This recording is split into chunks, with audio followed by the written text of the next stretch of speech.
성령 충만하시고 또 행복한 삶이 되시길 축원합니다. 오늘은 대림절 두 번째 주일입니다. 대림절은 예수님께서 이 땅에 오신 것을 우리가 기다리고 또 사모하는 마음으로 준비하는 그런 기간이죠. 특별히 대림절은 하나님께서 우리를 얼마나 사랑하시는지, 그래서 독생자 되시는 예수님을 주시기까지 우리를 사랑하셨던 그 은혜와 사랑, 이것을 기억하는 날이죠. 그래서 우리가 대부분 이 성탄절 하면 하나님의 따뜻한 사랑, 그리고 하늘의 영광, 땅에는 평화가 임하는 이제 이런 단어들을 이제 많이 생각을 합니다. 그런데 진짜 하나님 사랑이 무엇인가 하는 생각을 우리는 조금 더 깊이 해볼 필요가 있죠. 하나님 사랑이 물론 따뜻한 사랑이고 또 평화를 주는 사랑이고 또 영광스러운 그런 사랑이긴 하지만, 그러나 하나님 사랑에 대한 좀 더 깊이 있는 생각을 할 수 있도록 오늘 우리에게 하나님께서 말씀하시는데요. 어릴 때부터 읽어보셨던 생텍쥐베리의 소설 어린 왕자라는 그 소설을 보면, 거기에 어린 왕자가 이 자신의 행성에 이렇게 이제 머물러 있죠. 그런데 그렇게 머물러 있던 이 어린 왕자에게는요, 장미가 한 송이 있었습니다. 그래서 그 장미를 이제 아마 읽어보신 분들은 다 아시겠지만, 이 장미가 성격이 보통이 아닙니다. 굉장히 새침하고 그리고 아주 허영심 덩어리죠.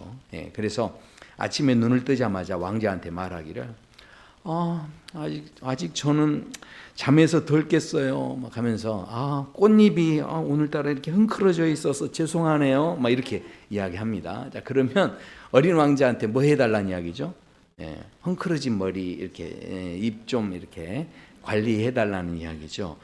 그렇게 하는데요. 은근슬쩍 그러니까 뭔가를 막 요구하는 거죠. 그리고요, 이제 아침 식사 시간 아닌가요? 막 그러면서 저를 챙겨주실 때가 된 것 같은데요. 막 이렇게 이야기를 합니다. 자, 그러면은 어린 왕자가 막 헐레벌떡 뛰어가가지고 아주 신선한 물을 이렇게 떠다가 딱 이렇게 줍니다. 그러면 이번에 또 엄살을 피우는 거예요. 여기는 너무 추워요. 바람막이 덮개는 없나요? 저녁에는 유리 덮개로 좀 씌워주시면 좋겠다고. 이 별은 너무 쓸쓸하다고. 그러면서 이제 엄살을 피웁니다. 그러면 어린 왕자가요, 이 장미의 비율을 맞추기 위해서 그래서 매일 막 물을 주고 또 벌레도 잡아주고, 밤에는 유리 고깔도 막 씌워주고 막 이렇게 이제 하게 됩니다. 그런데 심지어는 이 장미가 얼마나 영특하냐면, 이게 죄책감을 다 이렇게 일으키게 하려고 어떻게 일부러 막 하면서 막 기침을 막 해대면서 그러면서 이렇게 이제 춥다라는 것을 이렇게 표현을 하는 거죠. 자, 그러면 왕자는 너무 이제 이 꽃이 예쁘기 때문에 그래서 투정을 다 받아줍니다. 자, 그런데 이 어린 왕자가 나중에 자기 행성에서 지구로 오게 돼요. 근데 지구로 와서 보니까 깜짝 놀란 거예요. 지구에는요, 수천 송이의 장미가 다 피어 있는 거예요. 그러니까 자기는 지금까지 자기 장미가 유일한 꽃인 줄 알았는데, 그게 아니라 그 많은 장미들이 너무너무 아름다운 장미들이 많이 있으니까 너무 허탈한 거죠. 그랬더니 그 어린 왕자 친구 됐던 여우가 이제 갑자기 이런 이야기를 합니다. 내가 너한테 중요한 진실을 말해줄게. 그러면서 무슨 이야기를 하냐면, 네가 그 장미꽃을 위해서 그토록, 네가 갖고 있는 장미꽃이 어느 꽃보다도 소중한 이유가 있다는 거예요. 자, 그 이유가 뭐냐? 그것은 바로 그 꽃을 위해서 네가 소비했던 시간 때문이다. 그런 이야기를 합니다.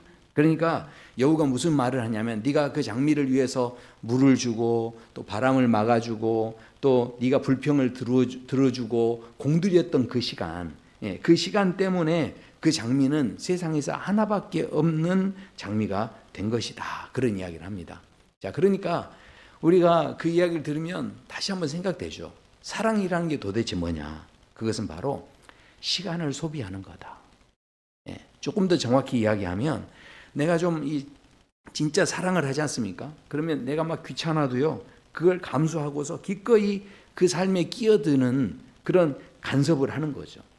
그러니까 놀랍게도 오늘 본문에 우리가 읽었던 내용에 보면 이 징계라는 말이 나오는데요. 징계라는 뜻이 하나님께서 막 우리를 무섭게 협박하고 혼내겠다 이렇게만 우리는 생각하는데 그게 아닙니다. 바로 하나님께서 내가 너를 위해서 시간을 쓰겠다.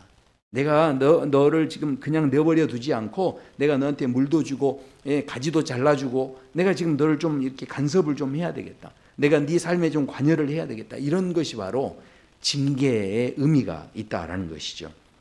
그러니까 이것은요, 마치 어린 왕자가 이 장미를 포기하지 않고 막 돌봐주는 것처럼 하나님께서 우리를요, 마치 장미와 같이 세상에 하나뿐인 장미인 것처럼 우리에게 어떻게 해요? 그렇게 적극적으로 이렇게 우리를 막 관리해 주시고 대우해 주시고 이렇게 하시겠다라는 사랑의 표현이다라는 거죠. 제가 이렇게 다 이렇게 예쁘게 이야기를 해드려도 우리 성도님들은 아유 목사님 솔직히 어떻게 그게 징계가 사랑입니까? 아유 아무리 우리가 이해하려고 해도 받아들이기 참 실은 어렵고요. 그런 피곤한 징계라고 한다면 그렇다면 사양하고 싶습니다. 이런 생각이 드는 것이 우리 생각이죠. 그렇지 않습니까? 그래서 아마 우리 성도님들은 기도할 때도 그렇게 기도할 거예요. 하나님, 그런 간섭이나 징계는 저 옆집 아저씨, 담배 피우는 아저씨나 그냥 주시고 저는 그냥 복이나 주시면 감사하겠습니다. 이렇게 솔직해 보세요. 우리 이런 기도 우리 하고 있지 않습니까? 네. 그러니까 누구도 실은 이런 아픈 징계는 받고 싶지 않다 이런 생각을 가지고 있는데 그런데 우리가요 한 가지 오해하고 있는 게 있어요. 왜냐하면 징계라는 것에 대해서 우리는 무슨 생각을 갖냐면 늘 이 징계가 벌을 받는 것이다 이렇게만 생각을 하고 있다라는 거죠. 그러니까 그런 이 징계라는 것에 대해서 안 좋은 생각이 있다 보니까 안 좋은 일만 딱 생기지 않습니까? 그러면 우리는 이제 자동적으로 무슨 생각을 하냐면 내가 무슨 죄를 지었나? 아유 내가 혹시 11조 떼먹어서 그러나? 아우 하나님 혹시 내가 지금 새벽기도 안 나가서 그런가? 이러면서 이렇게 뭔가 내가 더 뭔가 하나님이 나를 지금 훈련시키려고 그러나? 이런 생각을 갖게 되는 거죠. 그래서 저도요 처음에는 이 말씀들을 보면서 그런 생각을 했어요. 그 헬스장에 가면 PT 하시는 분들 계시잖아요. 이게 그 PT라는 게 이게 퍼스널 그 트레이너잖아요. 그러니까 개인적인 그 코치가 붙어가지고 이렇게 훈련을 시켜주는 거죠. 그때 훈련 시킬 때 코치들이 뭐라고 합니까? 아유 회원님 한 번만 더 하세요. 조금만 더 힘내세요. 막 그렇게 이야기합니다. 그러면 자기는 막 다리가 후들거려서 못할 것 같고 막 그러는데 아유 회원님 잘할 수 있어요. 힘내보세요. 막 이렇게 옆에서 막 다그쳐서 그렇게 하면은 야 그래도 이거 하면은 좀 더 좋아지겠지 하는 마음으로 우리가 이제 하는 것. 그렇기 때문에 하나님께서도 지금 징계를 통해서 우리에게 더 좀 잘할 수 있도록 그렇게 하는 것이다. 우리가 이제 대부분 이런 식으로 생각을 합니다. 그런데 그렇지 않죠. 왜냐하면 하나님은요 절대로 우리에게 죄책감을 이용하거나 두려움을 이용해서 우리를 움직이시는 분이 아니시라는 거죠. 그러니까 하나님은 우리를 막 다그쳐서 움직이시는 그런 하나님이 아니셔요. 그 타임스가 선정한 그 소설이 하나 있는데 맡겨진 소녀라고 하는 그런 제목의 소설이에요. 이 클레어 키건이라는 분이 쓴 책인데 이 책의 내용에 보면 한 소녀가 나옵니다. 근데 이름이 없는 소녀예요. 자, 왜냐하면 이 소녀 집에는요 이미 많은 자녀들이 다 있습니다. 그리고 더군다나 엄마는 또 임신을 했어요. 그러니까 이런 이제 상황 속에 있다 보니까 이 소녀는요 투명 인간 취급을 받는 거예요. 다들 서로 바쁘다 보니까 이 소녀에게 누구도 다정하게 불러주거나 또 배고픈지 물어보는 사람도 없습니다. 그러니까 마지막까지 이 소설을 쓰신 분이 이 소녀의 이름을 밝히질 않아요. 왜냐하면 누구도 이름을 불러주질 않았거든요. 그러니까 이런 상황 가운데 여름이 됐을 때 부모가 이제 더 이상 애들이 너무 많아서 감당하기 어려우니까 이 소녀를요 먼 친척이었던 킨셀라 부부에게로 잠시 보냅니다. 자, 그랬을 때 이 킨셀라 부인의 집으로 이제 그 부부의 집으로 가게 되는데 이 소녀가 여기 가도 뭐 내가 뭐 별다른 뭐가 있을까 하는 마음으로 이제 갔는데 놀랍게도 이 킨셀라 그 부인이 이 소녀를요 마치 그 오래 기다리다가 이렇게 만나는 것 같은 이런 마음으로 그렇게 막 환대를 해줍니다. 따뜻한 물로 목욕도 이렇게 시켜주고 깨끗한 옷도 입혀주고 아주 풍성한 그런 이제 맛있는 음식도 이렇게 이제 대접을 해줍니다. 그러니까 평생 이렇게 배불리 먹어본 적이 없을 만큼 잘 먹었어요. 그리고 이제 저녁에 잠자리에 들게 될 때 자기만의 침대가 있는 거예요. 그래서 거기 가서 잠자리에 드는데 그 부부가 와가지고 다 이마에 이렇게 굿나잇 키스 해주면서 잘 자고 좋은 꿈 꾸라고 그러면서 인사를 해주는 거예요. 그러니까 이 소녀가요 너무 감동을 받았어요. 그 한 여름이 지날수록 점점 이 소녀가 이제 깨닫게 되는 게 뭐냐면 아침마다 식사를 준비해주고 또 자기를 위해서 깨끗하게 개어진 옷을 이렇게 준비해주고 밤마다 다정한 이야기를 들려주고 그러는 가운데 또 그 머리카락을 막 이렇게 다정하게 빗겨주는 이런 걸 이렇게 통해서 평생 자기가 한 번도 경험하지 못했는데 내가 사랑받는 존재구나 이걸 이렇게 느끼는 시간을 갖습니다. 자, 그런데 이제 여름의 끝이 다가오고 이 소녀가 집으로 돌아갈 시간이 돼서 작별하는 날이 됐어요. 그랬는데 이 킨셀라 부인이 그때 이 소녀를요 꼭 끌어안아 줍니다. 아주 오랫동안 끌어안아 줘요. 그런 다음에 이 소녀가 이제 차를 타고서 떠나는데 그 소녀가 봤는데 세상에 그 킨셀라 부부가 막 손을 흔들고 너무 안타까워하면서 막 손을 흔드는 거예요. 그러니까 이 소녀가 자기가 떠나는 것에 대해서 슬퍼해 주는 사람이 있다는 것을 처음으로 느낀 거예요. 그래서 이 소녀도 그때서 눈물을 흘리는데 이 소설의 마지막에서 이 소녀가 뭐라고 이야기하냐면 이 킨셀라 아저씨를 향해서 아빠라고 이야기합니다. 자, 그러니까 바로 이거죠. 이게 이 소녀는요 이제 비록 집으로 돌아왔지만 그러나 과거와는 다른 거예요. 왜냐하면 내가 사랑받았던 기억, 내가 존중받았던 그 기억을 가지고서 앞으로 그 살아가는 삶은 별로 달라지지 않았지만 그러나 그 사랑의 기억이 너무 컸기 때문에 그걸로 인해서 힘을 내고 그래서 앞으로 그 삶을 살아가게 됐다는 이제 그런 이야기예요. 자, 그러니까 생각해 보십시오. 하나님의 징계라는 것이요 뭔가 그 PT하는 트레이너처럼 우리를 막 밀어붙여서 훈련하고 이런 문제가 아니라는 거예요. 왜냐하면 그런 식으로 훈련을 하면요 그것이 자칫 내가 뭔가 이걸 이겨내면 자기 의가 되는 거죠. 그리고 사람들한테도 말하는 거죠. 그것도 못해. 야, 응? 이거 나도 힘들었지만 나도 다 해냈어. 그러면서 사람들한테 그렇게 이야기하게 되는 거예요. 그리고 그걸 못하게 되면요 율법적인 수치가 되고 죄책감이 되는 거죠. 그래서 그 죄책감이 돼서 그게 또 한없이 낙심이 되는 쪽으로 갈 수밖에 없는 거죠. 그러니까 하나님께서는요 우리에게 두려움을 주시는 하나님이 아니세요. 일을 이루실 때 뭔가 우리에게 죄책감을 이용하시면서 막 밀어붙이시면서 그렇게 일하시는 하나님이 아니시라는 거죠. 예, 믿으시기 바랍니다. 네. 그러니까 그런 하나님이 아니세요. 자, 그렇다면 하나님의 이 징계라는 것이 무엇일까? 그래서 성경의 원문에 보면 이 징계라는 말 자체가 파이데이아라고 하는 말을 썼는데 이 말이 무슨 뜻이냐면 이게요, 이 재판장에서 죄인에게 형벌을 내릴 때 주는 그런 법적인 용어가 아니고요. 이 징계라는 말 자체가 이게 아버지가 자녀에게 이게 사람 구실을 하도록 이 자녀가 어른이 되어 가도록 키우기 위해서 가정 교육을 하고 양육을 하는 이제 그런 차원에서의 징계예요. 그러니까 이 징계라는 단어가 양육한다 이런 의미가 있는 거죠. 그래서 고대 그리스에서도 이 파이데이아라는 말을 썼는데 그런 말을 어디다 썼냐면 굉장히 이 사람을 훌륭한 시민으로 만들 때 그럴 때 이 사람을 특별하게 양육시키는 어떤 모든 양육의 과정들에 대해서 이 단어를 썼다라는 거죠. 그러니까 하나님께서 우리를 징계하신다는 것은 우리를 감옥 보내시겠다 이런 뜻이 아니라 하나님의 수준에 맞는 사람으로 이렇게 길러내시겠다, 키워내시겠다 이제 그런 이야기죠. 그러니까 너 잘못했으니까 벌 받아라 이런 징계가 아니라는 거죠. 바로 제가 다시 말씀드리면 이 징계는요, 바로 우리가 하나님을 아빠로 부를 수 있도록 만드시는 양육의 과정이다 그런 것이죠. 이게 조금 이해하기 쉬우시려면 성경의 인물들을 좀 보셔야 돼요. 왜냐하면 야곱이라는 사람이요 평생 자기 힘으로 살았습니다.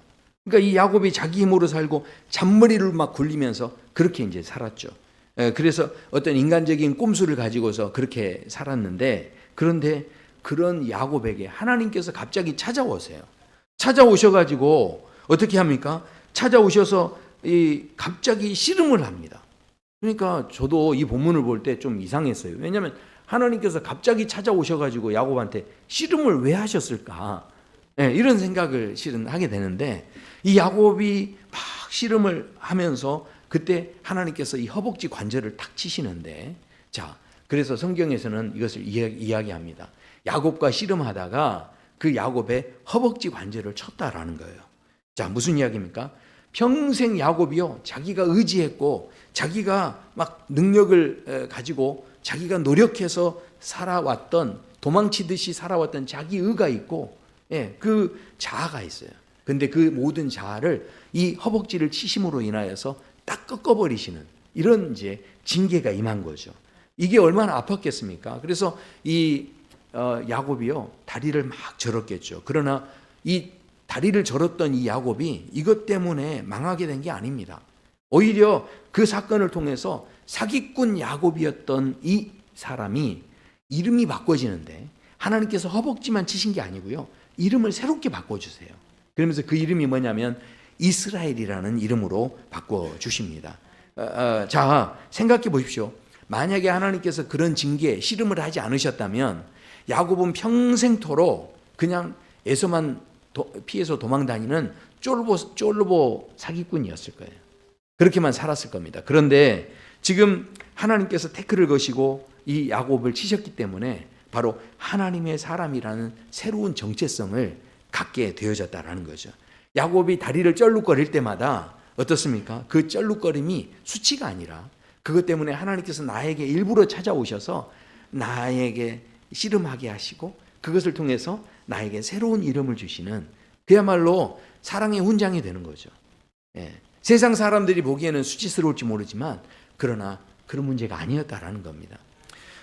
또 야곱뿐만이 아니죠. 아브라함도요 굉장히 실은 두려움이 있을 때 자기 아내 사라를 누이라고 속임으로 인해서 아내를 뺏길 뻔한 일이 생깁니다. 그러나 하나님께서 아비멜렉에게 찾아가시고, 그리고 하나님께서 특별히 이 아브라함에게요 어떻게 하십니까? 사라를 막 전적으로 은혜로 건져주시는데, 그 다음부터 하나님께서요 이 아브라함에게 기다림의 시간으로 이 징계를 주시죠. 그래서 100세가 되도록 아들을 주시지 않고 계속 기다리는 어떤 징계 같은 시간을 갖게 되는데, 그러나 그 양육의 시간을 통해서 결국은 아브라함이 이삭을 얻게 되고, 이삭을 얻은 뒤에 하나님께서 이삭을 바치라 할 때 이삭을 바치는 그 자리에서 어떤 일이 일어납니까?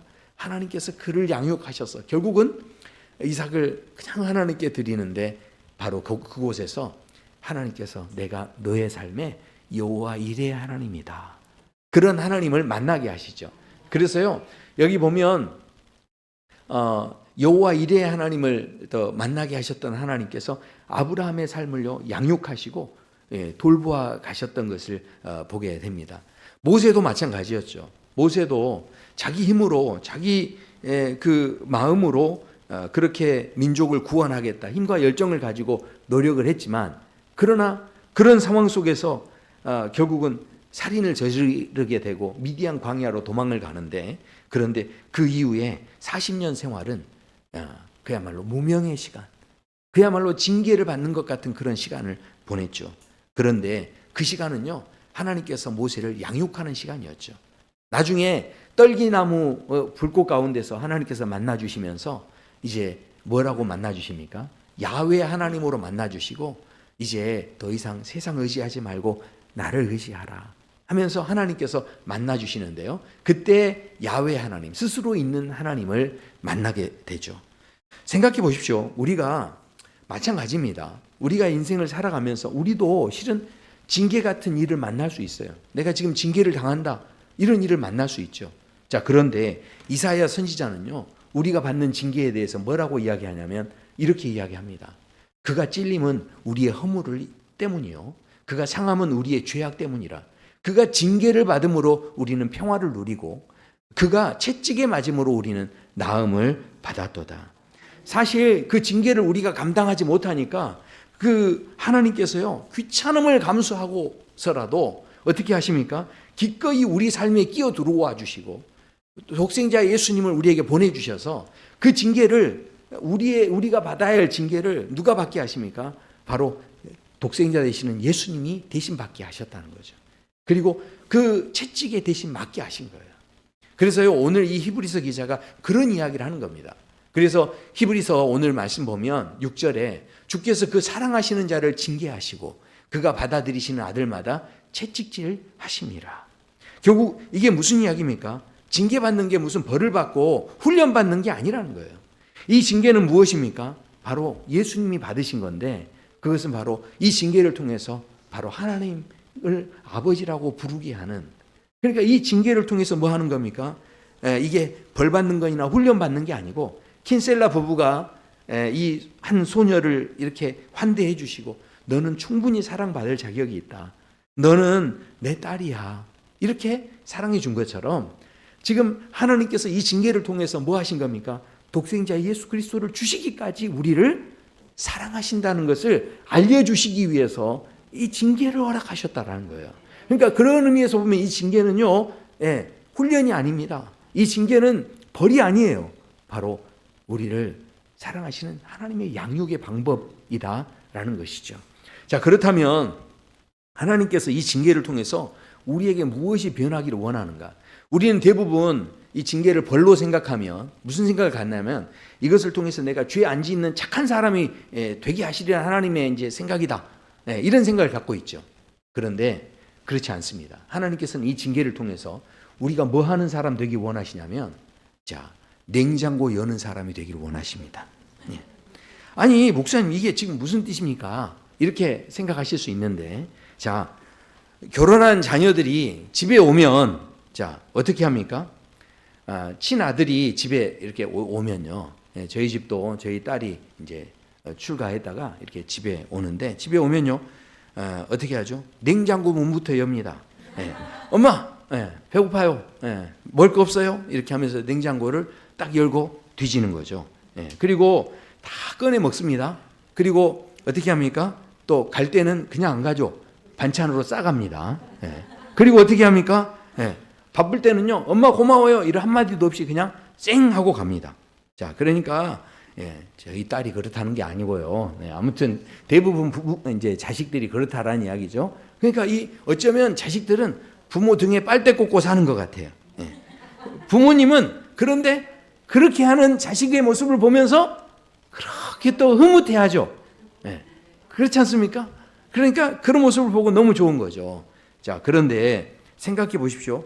이게 냉장고 연다는 것은 그게 내 새끼라는 증거예요. 그렇죠. 근데 반대로 그럼 한번 생각해 보세요.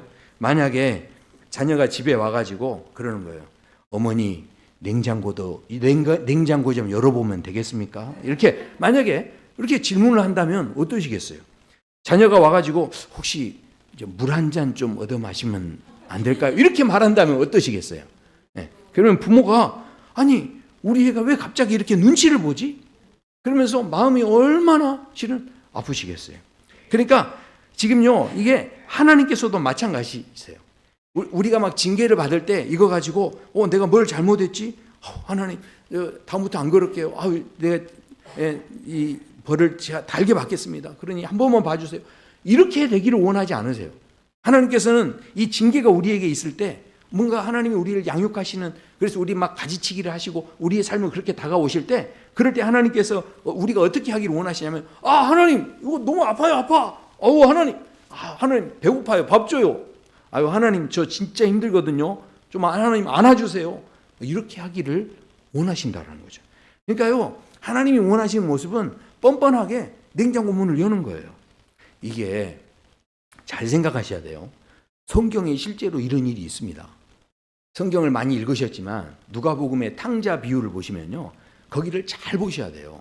왜냐하면 이 탕자가요 아버지 재산을 다 탕진하고서 그리고 그렇게 허랑방탕하고 지냈죠.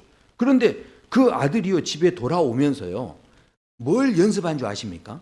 집에 돌아오는데 이걸 연습을 해요. 내가 아버지한테 돌아가면 아버지한테 이르기를 하면서, 지금 아버지, 내가 하늘과 아버지께 죄를 지었으니 지금부터는 내가 아버지 아들이라고 감당하지 못하고 내가 나를 품꾼의 하나로 여겨주소서 하리라 돼 있죠. 그러니까 진짜 아버지한테 가서 이 말을 했을까요? 못 했을까요? 못 했습니다. 그러니까 지금 아버지한테 가면 내가 이런 말을 해야 되겠다, 연습을 막 한 거예요. 연습을 하고 이제 아버지한테 가서 말을 하려고 실은 한 거예요. 그랬는데 아버지를 딱 만났는데 아버지가요, 그런 말할 틈을 안 줘요. 아버지가, 그러니까 우리는요 대부분 이렇게 하면서 가면 어떻습니까? 야, 참 겸손해 보인다, 훌륭해 보인다, 이런 생각을 갖겠죠. 그런데 아버지는요, 그런 말할 틈을 안 줘버립니다. 그리고 어떻게 하시느냐? 그 아버지가요, 종들한테 일러가지고 어떻게 합니까? 제일 좋은 옷을 꺼내다가 입혀주고요, 손가락에 가락지 끼워주고요, 그 다음에 뭐 했을까요? 냉장고 문을 여신 거예요. 그래서 송아지 잡으시고 먹고 즐기자, 내 아들이 죽었다 살아왔다 하면서 막 잔치를 실은 벌리신 거죠. 자, 그러니까 무슨 이야기입니까? 이게 바로 아버지 마음이에요.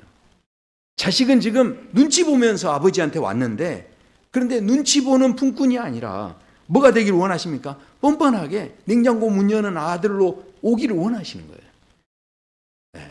이게 저도요, 우리 성도님들 신방 가면 가정집 현관문은 제가 탁 열고 들어가지만, 제가 신방 가가지고 어느 집에도 제가 가가지고 냉장고 문 열어본 적은 없어요.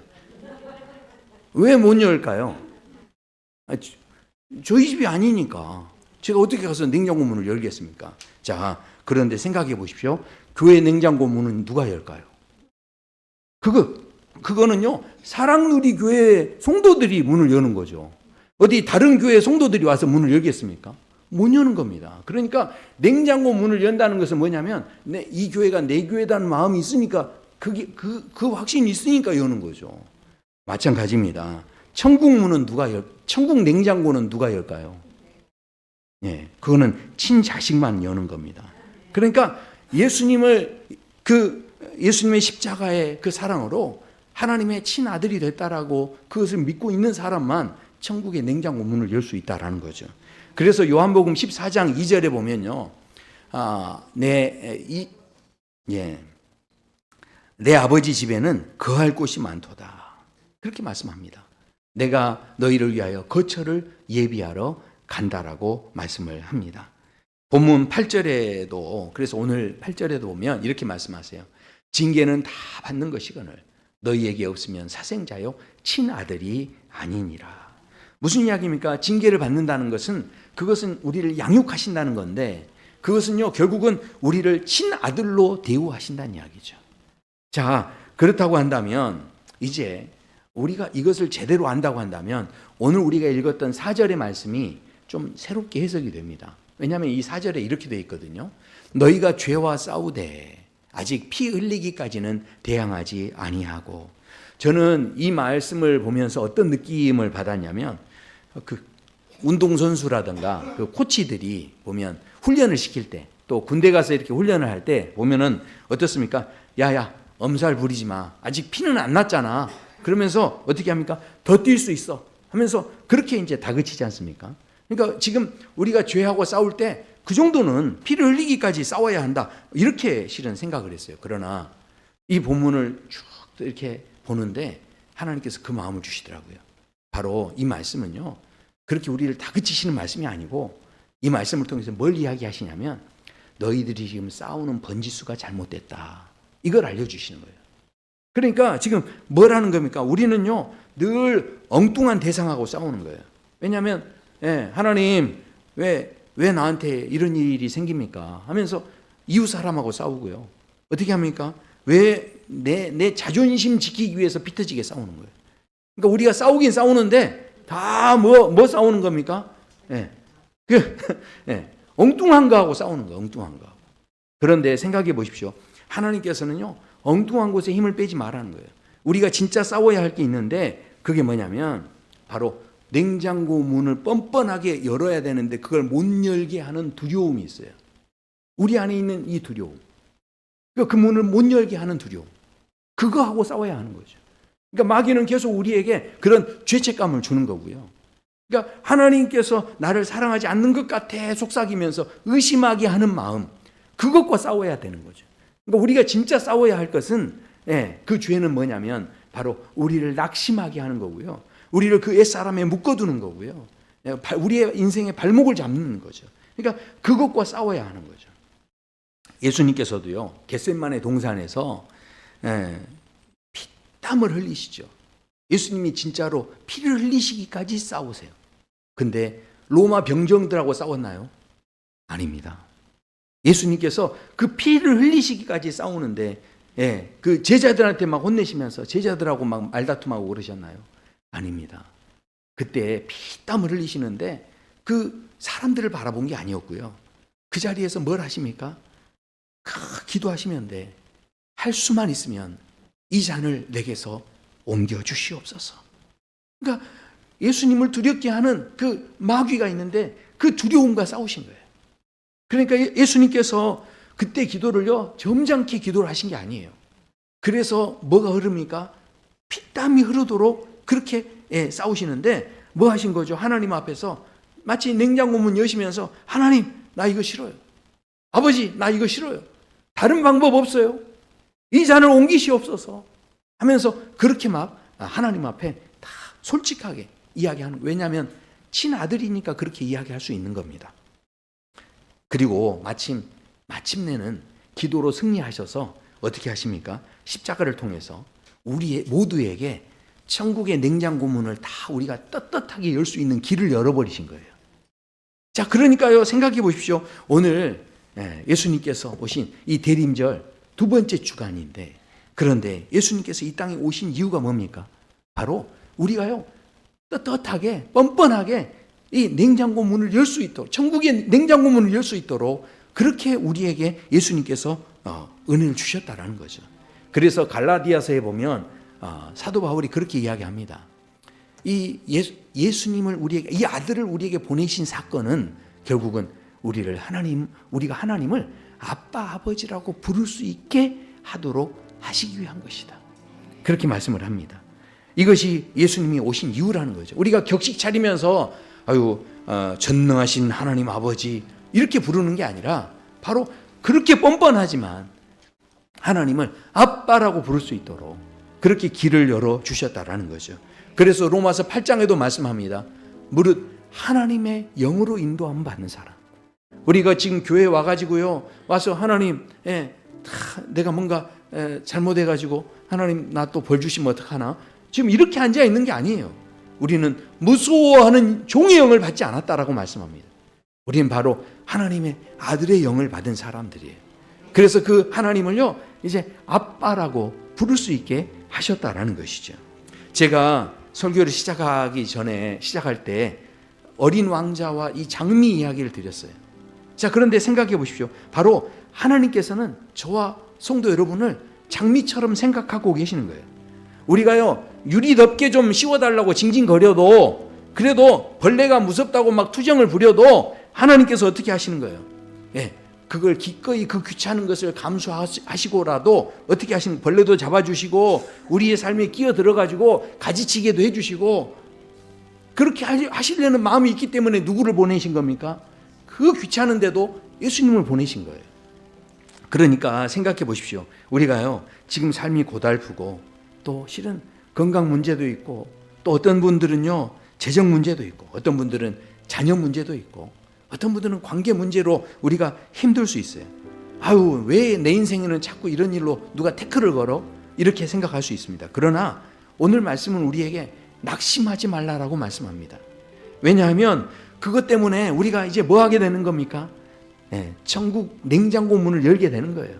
우리가요, 어떻게 하는 거죠? 하나님, 나 너무 힘들어요. 그렇게 하는 거예요. 그러니까 이번 한 주 동안 그냥 좀 아프다고 징징거리셔도 돼요. 좀 하나님, 좀 아파요. 그렇게 소리 좀 치셔도 된다는 거죠. 그러니까요, 야곱이 그 쩔뚝거리는 것이 결국은 그 삶의 사랑의 훈장이 된 것처럼 생각해 보십시오. 오늘 집에 가셔서 냉장고 문을 딱 열 때마다 생각해 보세요. 그 딸깍하고 냉장고 문을 열 때, 그때가요, 하나님께서 우리를 보시면서 기뻐하시는 거예요. 그러니까 이게 뭡니까? 새벽에 나와가지고요, 우리가 기도하러 하나님 앞에 나왔는데 거창한 말로 막 기도를 안 해도요, 그냥 딸깍하고 교회 문 열고 들어오면요, 어떻습니까? 야, 하나님 저 왔어요. 하나님 저 배고파요. 예, 하나님 저 안아주세요. 하나님 반찬 좀 주세요. 그렇게 해도요, 그렇게 문을 열고 들어오는 그 소리를요, 하나님께서는 누구보다도 아름다운 소리로, 누구보다 이렇게 기뻐하는 그런 소리로 이걸 들으신다라는 거죠. 그러니까 오늘 이 말씀을 통해서요, 우린 다시 한번 이 하나님의 사랑이 무엇인지를 생각하게 됩니다. 너무 힘드시죠? 우리가 참는 거, 그거는요, 세상 사람들 앞에서는 참으셔야죠. 자, 그런데 우리가 참는 이유는 왜 그렇습니까? 바로 하나님께서 내 아빠이시기 때문에.